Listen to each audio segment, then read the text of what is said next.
नमस्कार दोस्तों, मेरा नाम है कृष्णा मिश्रा। आप सभी का जीएस कर्मयोगी में भरपूर स्वागत है।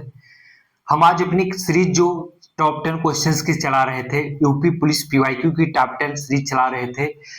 खाकी वर्दी सीरीज चल रही थी। खाकी वर्दी सीरीज में हम आज अपने क्लास में फिर आगे बढ़ते हैं और हमारी पिछली कई कक्षाएं हो चुकी हैं। जो लोग अभी तक क्लास से नहीं जुड़ पाए हैं या इस क्लास में जुड़ रहे हैं, वो सभी लोग पिछली क्लास जाकर देख लें।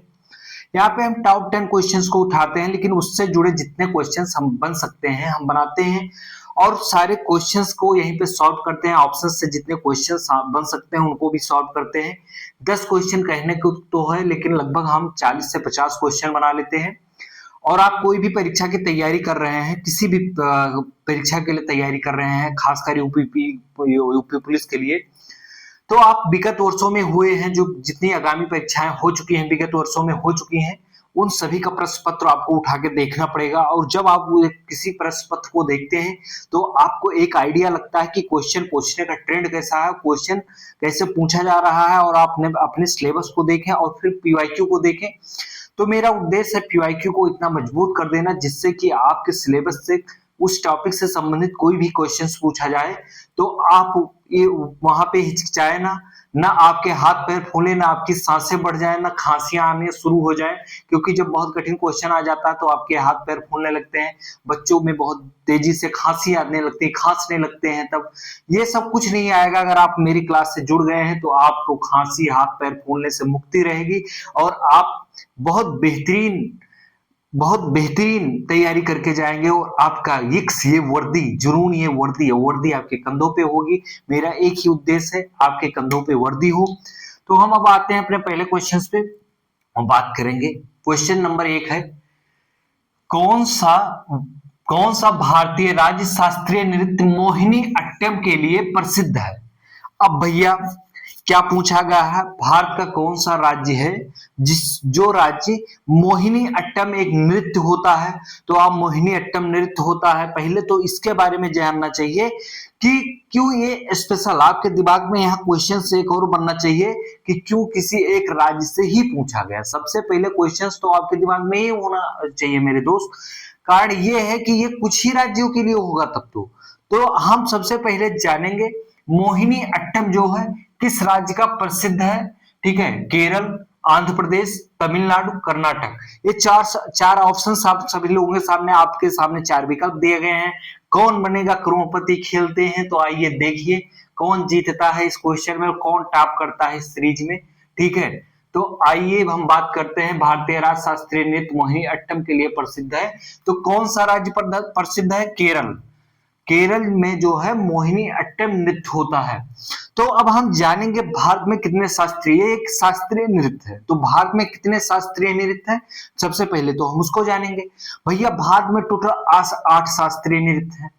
आपको जानकारी यहाँ पे एक नृत्य की हो पाई सिर्फ मोहिनी अट्टम की, लेकिन 7 तो आपके पास और जानकारी होनी चाहिए। अगर आपको 7 के बारे में जानकारी नहीं है तो फिर इस बार मोहिनी अट्टम पूछा गया था, आने वाली परीक्षाओं में पूछ लेगा, कुचिपुड़ी पूछ लेगा, मणिपुरी पूछ लेगा, कथकली पूछ लेगा, भरतनाट्यम, कुछ भी पूछ सकता है। तो आपको तो सबसे पहले तो 8 आपको पता होना चाहिए कि कौन कौन से शास्त्रीय नृत्य जो है हर पेपर के लिए, वो यूपीएससी से लेके ऑल स्टेट एग्जाम के लिए और ऑल कॉम्पिटेटिव एग्जाम के लिए बहुत इंपॉर्टेंट है शास्त्रीय नृत्य। ठीक है, ये हर एग्जाम में पूछा ही जाता है, कोई एग्जाम इसके लिए छोटा बड़ा नहीं होता है, क्योंकि ये बहुत बेहतरीन क्वेश्चन यहाँ से बनते हैं। तो भारत में कितने शास्त्रीय नृत्य हैं? पेन और कॉपी, अपनी कॉपी या पीडीएफ पे कहीं भी लिख रहे होंगे तो आप ऐड कर दीजिएगा। भारत में 8 शास्त्रीय नृत्य हैं। तो हम जानेंगे और कौन कौन से शास्त्रीय नृत्य हैं। तो तमिलनाडु में, केरल में जो है 2 शास्त्रीय नृत्य है। एक तो मोहिनी अट्टम आपको पता चल गया, और एक कथकली। ठीक है, एक कथकली भी है जो आपके केरल में होती है। फिर हम बात करेंगे भरतनाट्यम। भरतनाट्यम जो शास्त्रीय नृत्य है वो कहाँ का है? तमिलनाडु का है मेरे दोस्त। कहाँ का है भरतनाट्यम? तमिलनाडु का है। फिर हम आते हैं, सीधा बात करते हैं कथक। उत्तर प्रदेश में एक मात्र शास्त्रीय नृत्य है, उसको हम जानते हैं कौन सा है? कथक है। भरतनाट्यम कहाँ का है? तमिलनाडु का है। और टोटल कितने शास्त्रीय नृत्य हैं? 8 है। कुचिपुड़ी किस राज्य का है? कुचिपुड़ी आंध्र प्रदेश का है मेरे दोस्त। कुचिपुड़ी जो शास्त्रीय नृत्य है वो आंध्र प्रदेश का है। उड़ीसी किस राज्य का शास्त्रीय नृत्य है? उड़ीसी उड़ीसा का शास्त्रीय नृत्य है, आपको पता होना चाहिए। मणिपुरी किस राज्य का है शास्त्रीय नृत्य? मणिपुरी जो है मणिपुर का शास्त्रीय नृत्य है। सात्रिया जो है वो किस राज्य का है? वो असम राज्य का है। तो इस प्रकार ये आपके सामने आठों शास्त्रीय नृत्य आ गए और अब आपको जानकारी हो गई होगी कि भारत में 8 शास्त्रीय नृत्य हैं। अगर क्वेश्चन पूछा जाए भारत में कितने शास्त्रीय नृत्य हैं, तो टोटल 8 शास्त्रीय नृत्य हैं। भारत के किस राज्य में कौन सा शास्त्रीय नृत्य है वो भी आपको पता चल गया होगा। तो आपको इस प्रकार ये जानकारी हो गई होगी। मोहिनी अट्टम क्या होता है थोड़ा सा हम इसमें एक्सप्लेन कर दे रहे हैं। कारण ये है अगर तो आपके पेपर में और कुछ इससे पूछा जाए तो वहां की महिलाएं, कहां की? केरल की महिलाएं जो है मोहिनी अट्टम नृत्य में, मोहिनी आप सभी जानते होंगे समुद्र मंथन जब हुआ था तो वहां पे जब वो निकला था, अमृत निकला था, तो अमृत को लेकर देवताओं एवं राक्षसों के बीच में जो है वो लड़ाई हो रही थी। तो जब वो लड़ाई हुई तो उस लड़ाई में ये हुआ, ये कोई निष्कर्ष ही नहीं निकलता, खासकर देवता राक्षस से हार जाते और जब वो उनका अमृत मिल जाता, वो अमर हो जाते, तो वो इस पृथ्वी का विध्वंस कर देते और अच्छे लोग को खत्म करके वो राज करते। तो इसी के बीच में सब लोग भगवान विष्णु के पास गए और भगवान विष्णु से मदद मांगी और भगवान विष्णु से कहा कि हेल्प कीजिए। भगवान विष्णु ने कहा कैसी हेल्प? कहे कि वो विश्व को, अमृत को लेकर जो लड़ाई हो रही है उसको कैसे बंटवारा किया जाए, कैसा? तो तभी मोहिनी का अवतार धारण करते हैं कौन? भगवान विष्णु मोहिनी का अवतार धारण करते हैं और मोहिनी के रूप में वहां पे जाते हैं। वही मोहिनी के नाम पर मोहिनी अट्टम नृत्य इस नाम का पड़ा है और यहाँ की महिलाएं वही भगवान विष्णु के अवतार के रूप में मोहिनी का रूप धारण करके और नृत्य करती हैं और वही मोहिनी, वहीं से इसका नाम हो जाता है। ये एक मिथक कहानी है, ठीक है, ये कोई ऐसा नहीं है कि मिथक कहानी है। मेरी बातों को आप सभी लोग बहुत दिल पे न लेना, ये एक मिथक कहानी है, लेकिन ये जो भी है मिथक जो भी है, लेकिन कहने का मतलब वही है, वहां से कनेक्ट किया गया है। तो आपके पेपर में पूछ सकता है कि मोहिनी अवतार किस देवता का था? तो भगवान विष्णु का था, ठीक है, आपको पता होना चाहिए। विष किसने धारण पिया था? तो विष जो है भगवान शंकर ने पिया था। तो आप सभी को पता होना चाहिए ये सब एक मिथक है, लेकिन जो भी है सही है, ठीक है। हमें किसी के धर्म और उस पर कोई बात नहीं करनी, ना कुछ उस पर बात करनी है, ना हमें अटैक करना है, ना मेरा कोई उद्देश्य है, लेकिन जो है वो हम बता दिए। निम्नलिखित में से कौन सा मेलानोर्निया त्वचा कैंसर का कारण है? जैसे तो एक त्वचा कैंसर हो, त्वचा कैंसर जो हो रहा है किस कारण से हो रहा है, पहले तो इसको समझना पड़ेगा आप सभी लोगों को। क्वेश्चन का आंसर बहुत आसान है, दे देंगे आप लोग। निम्नलिखित में से कौन सा मेलानोर्निया त्वचा कैंसर का कारण है? एलर्जन, ओजोन अवक्षय, प्रदूषण, अम्ल वर्षा। ये ओजोन अवक्षय के कारण होता है। तो सबसे पहले ये पता होना चाहिए ओजोन क्या है, ठीक है, ओजोन प्रति क्या है। ओजोन प्रति जो है, जो सूर्य की किरणें आती हैं, अल्ट्रा वायलेट किरणें आती हैं, उससे जो खराब किरणें आती है उससे हमारी रक्षा कौन सा करता है? ये करता है, ओजोन प्रति करता है। लोग कहते हैं ओजोन प्रति जो है उसका क्षय हो रहा है। ओजोन लेयर जो है, कुछ वैज्ञानिकों ने रिसर्च किया था तो पता चला था कि वो लेयर पतली हो गई थी, ठीक है। तो उसी के बचाव के लिए बात किया जा रहा, और अगर उसका बचाव नहीं किया गया तो बहुत तेजी से हर व्यक्ति को त्वचा कैंसर हो जाएगा। और त्वचा इसके जो ओजोन अवक्षय के किस वजह से होता है, तो इसको हम जान लेते हैं। ओजोन अवक्षय जो है बहुत बेहतरीन क्वेश्चन है, आप लोग मिस मत करिएगा। ओजोन अवक्षय जो होता है सीएफसी के कारण सबसे ज्यादा ओजोन का अवक्षय होता है, यानी कि क्लोरोफ्लोरोफिल के कारण इसका अवक्षय होता है, सीएफसी के कारण। और सीएफसी कैसे उत्पन्न होता है ये भी हम जान लेते हैं, ठीक है। थोड़ा सा जब हम पढ़ ही रहे हैं, ये जो है कैंसर त्वचा मेलानोसाइट कोशिकाओं में होता है। ये जो कैंसर होता है ये मेलानोनाइट जो त्वचा होती है, कोशिकाएं होती हैं, उसके बीच में हो जाता है। हमारी ये जो त्वचा होती है ये त्वचा पे ही, ठीक है, एक मेलानोनाइट कोशिकाएं पाई जाती है उसी कोशिकाओं में हो जाता है, और जिस व्यक्ति को होता होगा कितना पीड़ित होता होगा, पूरे शरीर में त्वचा कैंसर हो जाए कितना परेशान होता होगा, ये सब आप लोगों को पता ही है। ओजोन अवक्षय का मुख्य कारण जो है वो रेफ्रिजरेटर है, एयर कंडीशनर है, एरोसॉल ब्रेथ सीजर है, आदि प्रक्रियाओं से सीएफसी जो उत्पन्न होता है, तो उसके वजह से ही ओजोन का अवक्षय होता है। आप सभी लोगों को पूरा पता हो गया होगा, अब आप पूर्ण रूप से समझ चुके होंगे। फिर हम आते हैं, बात करते हैं क्वेश्चन नंबर 3 की, सेकंड हो गया। 1987 में यानी कि 1987 में हस्ताक्षरित भारत श्रीलंका समझौते का मुख्य उद्देश्य क्या था? जो 1987 में समझौता हुआ था श्रीलंका और भारत का, उसका मुख्य कारण क्या था? तो हम इसको सीधा आंसर जान लेते हैं कि मुख्य कारण क्या था। श्रीलंका में नागरिक संघर्ष को हल करना और तमिल अल्पसंख्यक अधिकारों को सुनिश्चित करना। भैया तमिलनाडु, वहां श्रीलंका में जो तमिल समुदाय के अल्पसंख्यक थे, इनको यहाँ पे मारा जा रहा था, ठीक है, और इनको वहां से भगाया जा रहा था कि आप भारत में जाइए, आप भारतीय हैं, हमारे देश के नागरिक नहीं है। लेकिन वहां पे व्यापक मात्रा में यह लोग बसे थे, तो इससे भारत सरकार को ये दिक्कत हुई, तमिल लोग जो बहुत पहले चले गए होंगे या जो लोग वहीं के पैदा हुए हैं और तमिल बन गए, तमिल हैं, तो उन लोगों को बहुत प्रॉब्लम हो रही थी। तो भारत सरकार को सूचित किया गया। भारत सरकार की उस समय भारत सरकार ने श्रीलंका के सरकार से समझौता किया, और वहां पर भारतीय जो तमिल अल्पसंख्यक रहे थे, उनके जो अधिकार था उनको पूर्ण अधिकार दिलाने के लिए भारत सरकार ने पूरा कोशिश की, और कोशिश ही नहीं की, इसमें पूरा विजय प्राप्त की। और भारत सरकार ने वहां पे श्रीलंका में जितने तमिल अल्पसंख्यक थे उनके अधिकारों को सुनिश्चित करा दिया। ठीक है, तो ये समझौता कब हुआ था? 1987 में हुआ था।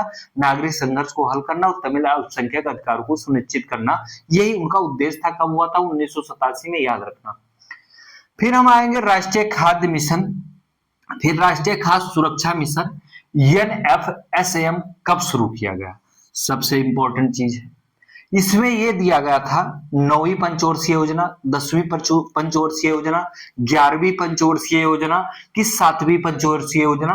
तो हमने और सब पंचवर्षीय योजना को इसलिए नहीं लिखा कि आप बहुत कंफ्यूज हो जाते, क्योंकि आपका इसको सटीक जानकारी चाहिए थी। तो राष्ट्रीय खाद्य सुरक्षा मिशन जो कब शुरू किया गया था? 11वीं पंचवर्षीय योजना में शुरू किया गया था। और 11वीं पंचवर्षीय योजना में किस वर्ष शुरू किया गया था? वर्ष 2007 में शुरू किया गया था। इसका उद्देश्य क्या था? इसका पहल क्या थी? तो इसके उद्देश्य को हम जान लेते हैं। इसका उद्देश्य था, इसका मुख्य उद्देश्य खाद्यान्न फसलों को चावल, गेहूं, दाल, मोटे अनाज का उत्पादन और उत्पादकता बढ़ाना, इसका मुख्य उद्देश्य था। और इसमें यह था कि कृषि विज्ञान को जोड़ा जाए, लोगों को कृषि के प्रति जागरूक किया जाए, और इसमें था विज्ञान, कृषि ज्ञान हो गया, तकनीकी सहायता उपलब्ध कराई जाए, सब्सिडी उपलब्ध कराई जाए, और अच्छे किस्म के बीज उपलब्ध कराए जाए, ताकि पैदावार और बढ़े, खाद्यान्न और बढ़े। क्योंकि भारत में पहले खाद्यान्न की कमी रहती थी, भारत में पहले खाद्यान्न की आपूर्ति नहीं हो पाती थी। तो इसलिए भारत सरकार ने 11वीं पंचवर्षीय योजना में राष्ट्रीय खाद्य सुरक्षा मिशन जो शुरू किया था, उसमें कई पहल की गई थी, और उसी सब पहल की देन है आज की भारत खाद्यान्न सुरक्षा में बहुत संपन्न है। पूरे देश को, पूरा देश खाता पीता मस्त रहता है, उसके बाद भी भारत निर्यात करता है। ठीक है, अपने देश से गेहूं, चावल, मोटे अनाज, दालें को निर्यात करता है। बीच में दालों का शॉर्टेज आया था, लेकिन फिर भारत में इतनी पर्याप्त दालें पैदा हो रही हैं कि लोगों को उपलब्ध हो सके। भारत एक खाद्यान्न संपन्न देश है। ठीक है, यहाँ पे हम अब कह सकते हैं कि जब पहले कमी आती थी, एक समय था कि हम लोग अमेरिका से गेहूं मंगवाने के लिए कॉन्ट्रैक्ट की थी भारत सरकार, और वहां की सरकार में कुछ लोगों ने इतना बदतमीजी किया कि गेहूं के बीज में कुछ और बीज मिला कर दे दिया, जिसके वजह से यहाँ तो गेहूं नए किस्म के तो आए, लेकिन उसके साथ साथ न जाने कितने प्रजाति के उस गेहूं के प्रजाति के साथ साथ न जाने कितने खरपतवार की प्रजातियां आ गई, और हमारे देश में वो अभी भी फसलों को नष्ट कर रही हैं। इसका उद्देश्य एक ही था कि जब खरपतवार पैदा होने लगेगा, पैदावार कम हो जाएगी, उत्पादकता कम होगी, तो वो लोग हमसे गेहूं खरीदेंगे, हमारे खाद्यान्न को खरीदेंगे। खैर, ये बहुत नीचता, बहुत घिनौनी हरकत की थी उन लोगों ने, लेकिन जो भी हुआ सही है। लेकिन अब भारत खाद्यान्न संपन्न देश है वर्तमान में। किस भारतीय ने वर्ष 2023 में मैग्सेस पुरस्कार जीता था? इसमें दिया गया है कैलाश विद्यार्थी, अनिल अंबानी, रवि कन्नन, गौतम अडानी।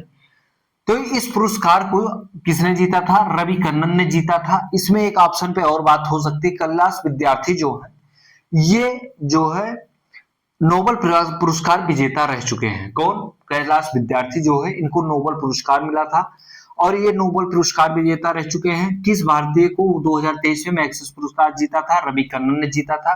गौतम अडानी का नाम आप सभी लोगों ने सुना होगा। गौतम अडानी बहुत चर्चा में रहते हैं। ये भारत के सबसे बड़े उद्योगपतियों में से एक हैं। अनिल अंबानी भी उद्योगपतियों में से एक हैं, लेकिन इनकी कंपनी टूट रही है, ऊपर नीचे चलती रहती है। लेकिन गौतम अडानी भारत के शीर्ष उद्योगपतियों में से एक है। ठीक है। ब्यास का प्राचीन नाम क्या है? ब्यास नदी का प्राचीन नाम क्या था? वितस्ता, पुरुषणी, विपाशा, अस्कनी। अब आप लोग बताइए ब्यास नदी का प्राचीन नाम क्या था? ब्यास नदी का प्राचीन नाम क्या था मेरे दोस्त? ब्यास नदी का प्राचीन नाम जो था वो विपाशा था। तो हम अब यहाँ पे जान गए कि ब्यास नदी का प्राचीन नाम तो विपाशा था, लेकिन ब्यास नदी के बारे में हम थोड़ा सा जानकारी लेंगे कि ब्यास नदी का उद्गम कहाँ से होता है, ब्यास नदी निकलती कहाँ से है और ब्यास नदी की लंबाई कितनी है। तो ब्यास नदी जो है, ब्यास नदी का प्राचीन नाम विपाशा है। ठीक है। इसका उल्लेख ऋग्वेद में केवल एक बार किया गया है। ब्यास नदी का अगर पूछा जाए विपाशा नदी का ऋग्वेद या ब्यास नदी का ऋग्वेद में कितनी बार वर्णन किया गया है? एक बार किया गया है। ऋग्वेद में जिस नदी का सबसे ज्यादा वर्णन हुआ है वह नदी सबसे ज्यादा पवित्र मानी गई है, या उसका महत्व उस टाइम पे सबसे ज्यादा रहा होगा, तभी तो उन लोगों ने बार बार उस नदी का वर्णन किया है। तो विपाशा नदी का इतना ज्यादा महत्व नहीं रहा होगा, लेकिन महत्व रहा होगा तभी वर्णन आया है। तो विपाशा नदी का ऋग्वेद में जो है एक बार वर्णन किया गया है। यहाँ पे ये बहुत महत्वपूर्ण है, नोट कर लेना। ठीक है। और यह हिमालय से बहने वाली एक प्रमुख नदी है। इसकी लंबाई जो है, इस नदी की लंबाई जो है 460 किलोमीटर है। कितनी है? 460 किलोमीटर है। ये आपको पता होना चाहिए। यह पंजाब की पंच नदियों में से एक है। पंजाब की पंच नदियों में से एक है और यह पंजाब के 5 नदियों में से एक है। उद्गम इसका मध्य हिमालय प्रदेश के बृहद हिमालय से, खासकर पर्वतमाला के रोहतांग दर्रे से 4361 मीटर ऊंचाई से ये निकलती हैं। रोहतांग दर्रे से होकर के इनका उद्गम होता है और 4361 मीटर की ऊंचाई से इनका उद्गम होता है। अब आप सभी लोगों को ब्यास नदी के बारे में सारी जानकारी पता चल गई होगी। क्वेश्चन नंबर 6 हो गए। क्वेश्चन नंबर 7, निम्नलिखित में से कौन सा या कौन से थोक मुद्रा का उपसमूह है? केवल चलती मुद्रा, आवास और खाद्य मुद्रा, स्फीति दोनों, केवल आवास मुद्रा। देखो, जब निम्नलिखित में से कौन सा थोक मुद्रा का उपसमूह है, जब आप थोक मुद्रा को निकालेंगे तो आप उसमें दोनों का वर्णन करेंगे। आवास और खाद्य मुद्रा, स्फीति दोनों को लेकर के चलेंगे, क्योंकि उसमें थोक मुद्रा में निकालने के लिए आपको इन दोनों की आवश्यकता होगी, सिंगल के बगैर नहीं निकल पाएगा। तो आवास और खाद्य मुद्रा, स्फीति दोनों का जरूरत होती है इसको निकालने के लिए। फिर हम आते हैं startup India. Question number 8, startup India पहल कब शुरू किया गया? ठीक है। स्टार्टअप इंडिया पहल क्या है? इसने पूछा है स्टार्टअप इंडिया पहल क्या है। तो हम ज्यादा कंफ्यूज करने के लिए ऑप्शन नहीं लिए, एक ही आंसर ले लिए हैं। ठीक है। यह नवाचार और उद्यमता को प्रोत्साहित करता है। यह कब शुरू किया गया था? 2016 में। स्टार्टअप इंडिया पहल कब शुरू की गई थी? 2016 में शुरू की गई थी। इसका उद्देश्य ये था, पहल क्या था? यह नवाचार और उद्यमता को प्रोत्साहित करता है। ठीक है। आप सभी लोगों को पता चल गया होगा इसके बारे में। यह इस पहल का लक्ष्य नवाचार और उद्यमशीलता के लिए एक मजबूत पारिस्थितिकी तंत्र बनाना है, जो लाभ, शासन, अनुशासन और वित्त पोषण तक पहुंच जैसे उपायों के माध्यम से स्टार्टअप का समर्थन करके आर्थिक विकास और रोजगार को बढ़ावा देता है। इसका यही उद्देश्य है। फिर हम बात करते हैं क्वेश्चन नंबर 9 में, इनमें से कौन सा मानव शरीर का सबसे कठोर, ठीक से, सबसे कठोर पदार्थ माना जाता है? कोहनी, ठीक है, कोहनी की हड्डी का जोड़, दांतों का एनेमल, घुटने का वल्क, ठीक है, पैरों के अंगूठे के नाखून। तो आप सभी को पता होगा जो मनुष्य के शरीर का सबसे कठोर पदार्थ माना जाता है इसमें से, तो दांतों का एनेमल माना जाता है, ठीक है। दंत वल्क माना जाता है। जो दांतों के ऊपर एनेमल होता है सबसे कठोर होता है, ये खत्म नहीं होता है, घिसता नहीं, टूटता नहीं। तो सबसे मजबूत जो है पूरे शरीर में जो माना गया है, सबसे कठोर तत्व है या दंत वल्क माना गया। फिर हम क्वेश्चन नंबर 10 पे जाते हैं। करण होता है डॉट डॉट डॉट मुद्रा अपना देती है और किसी भी प्रकार के लेन देन के लिए कानूनी धन के रूप में उपयोग में नहीं रह जाती। आप क्वेश्चंस को पढ़िएगा, खुद आंसर अपने दिमाग से निकाल लेंगे। ये बहुत ही, जब विमुद्रीकरण होता है तो मुद्रा खो देती है। क्या खो देती है? और किसी भी प्रकार के लेन देन के लिए कानूनी धन के रूप में उपयोग में नहीं रह जाते। धन, सिक्का मूल्य, मुद्रा मूल्य, अंकित मूल्य खो देती है। जैसे नोटबंदी हुई थी, ठीक है, तो जो 500 रुपए का नोट था, 1000 रुपए का नोट था, नोटबंदी हो गई और जिस डेट तक उसको जमा किया जाना था, जो नोट जमा हो गई। जो नोट नहीं जमा हुई उसका अंकित मूल्य क्या था उस समय? जो अब अगर कोई 500 का नोट अब किसी के पास रखा हुआ है के बाद वाली, तो उसका मूल्य कितना हो गया? उसकी कोई वैल्यू नहीं रह गई, वो चलन प्रथा से बाहर हो गई, ठीक है। तो उसका अंकित मूल्य, तो आप दिमाग लगाएंगे तो उसका अंकित मूल्य यहाँ पे भरा जाएगा। विमुद्रीकरण होता है तो उसकी जो वैल्यू होती है, जो मुद्रा हटाई रिप्लेस की जाती है, उसके जगह नई मुद्रा आ जाती है, उसकी वैल्यू नई मुद्रा ले लेती है और उसकी वैल्यू शून्य हो जाती है। तो इस प्रकार आपको सारे क्वेश्चंस के आंसर बहुत अच्छे समझ आए होंगे। के ऑप्शन थे, उनसे जितने क्वेश्चंस बन सकते थे पूरा बना के पैकेज दिया जा रहा है। तो आप सभी लोग अधिक से अधिक और अधिक से अधिक लोगों के पास शेयर करें और तैयारी तरीके से जारी रखें, क्योंकि परीक्षा आ ही चुकी है और बहुत दूर परीक्षा नहीं है। आपकी परीक्षा जो है बहुत पास में ही है, तो आपको अपनी परीक्षा की पूर्ण तैयारी के लिए बहुत बेहतरीन पढ़ाई करनी होगी। साथ साथ आगे बढ़ते रहिए और जुनून ये वर्दी, यक्स ये वर्दी धारण करिए। फिर अब हम चलते हैं, अगली क्लास में मुलाकात होगी। तब तक के लिए जय हिंद, धन्यवाद।